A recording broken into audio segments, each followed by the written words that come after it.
m'appelle Anaïs, j'ai 28 ans, j'habite à Saint-Maurice-Colombier, dans le Doubs, et je suis la responsable de l'antenne Franche-Comté de l'association Récupé Gamelle. Moi j'ai découvert l'écologie plutôt par un autre biais associatif qui est donc le scoutisme en fait, mais j'avais besoin en fait d'avoir des actions plus concrètes, notamment pour avoir un mode de vie plus durable et donc des choses que je puisse appliquer dans mon quotidien. Et donc je suis rentrée assez rapidement par le biais de l'alimentation.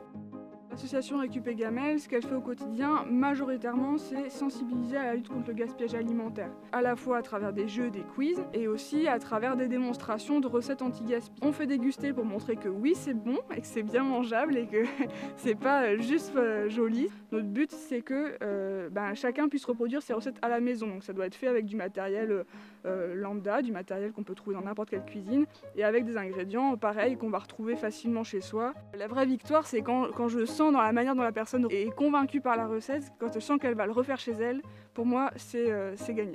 Quelque chose qui me donne envie de lutter, c'est l'idée de pouvoir diffuser les gestes, mais pas qu'aux particuliers, mais aussi à d'autres acteurs pour que chacun fasse un effort sur la limitation du gaspillage, parce que ça ne devrait pas pouvoir être économiquement rentable d'avoir une production de nourriture qui est prévue pour produire autant de déchets. Moi ce que je conseille toujours, c'est quand un produit est moche, mixez-le.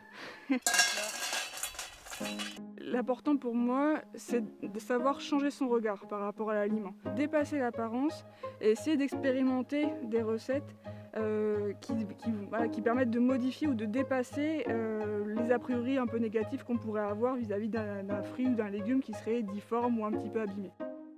Un rêve qui serait idéal à l'échelle de la région, c'est une réflexion très poussée et avant-gardiste sur l'approvisionnement des cantines scolaires.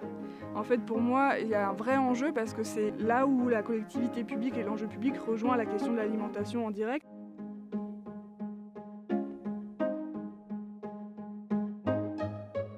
Il faut avoir en tête qu'il n'y a pas de petits engagements. C'est pas parce qu'on ne se sent pas capable de tout faire de front qu'il faut ne rien faire du tout. Il faut mieux commencer par des petits pas qu'on sait tenir plutôt que de se sentir complètement écrasé par la montagne. Chaque petit engagement compte. Engagez-vous.